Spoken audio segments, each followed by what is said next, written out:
It's crazy.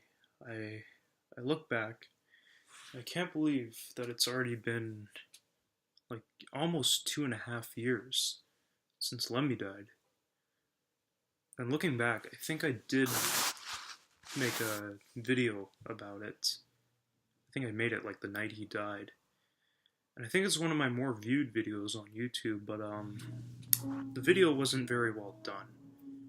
I was emotionally all over the place. I did not know what to say. I didn't even know how to react because I had literally just found out the news and I just popped up my camera and I needed to talk to somebody about it. And yeah, it was a tough video to make. One of the more tough videos to make. Some of you might think, oh, you didn't even know the guy or anything, but Lemmy to me was a guy that I looked up to. He was an icon in the world of metal and rock and various genres of music. Motorhead pioneered metal, and Lemmy was one of the best people on the planet. And yeah, I just can't believe time flies, man. It's been 2.5 years without Lemmy. It's crazy. I can recall. I think it was like 7 or 8. And I was watching WWF WrestleMania 17 or I think it was 18. I can't remember, but I know one of them.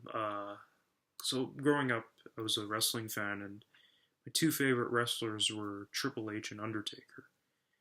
And Triple H had Motorhead playing his music because he was the more metal guy. I don't know if they're still around, but he was the more metal guy, and like he had like the more metal look, the long hair, leather jacket, sledgehammer and stuff. And he came out to Motorhead. They recorded a song for him, and one of the WrestleManias, they actually played that song live while he did his entrance. And being like 7, I was absolutely fascinated by it, and it was just so fucking badass. It was cool. And over time, like because I really liked Triple H's theme song, and as a kid, I always wondered, oh, wish I could find more stuff like that. And then I found out, like, Motorhead did their theme song, and I'm like, holy shit, there's a whole band that does music like this. So I just went and listened to every single Motorhead album. At the time, I used to go out and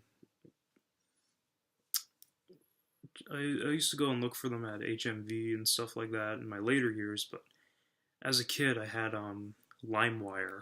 I don't know if any of you remember that. I had LimeWire, and I used to just download shit tons of Motorhead songs. And through Motorhead, I discovered Metallica. Through Metallica, I discovered. Well, I grew up with like kind of some sort of new metal sort of stuff. Like, always loved Slipknot growing up. Drowning Pool, I love them. Saliva was really good back in the day.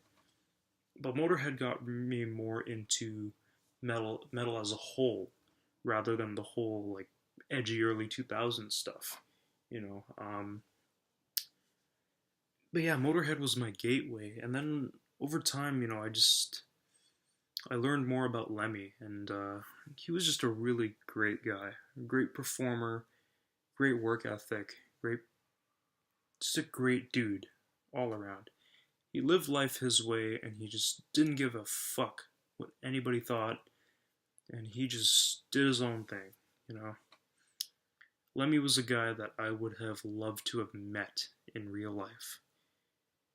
And if I could meet him at the Rainbow, man, I don't drink at all, but if I met him, I'd probably have like 3 Jack and Cokes. He's yeah. But honestly, like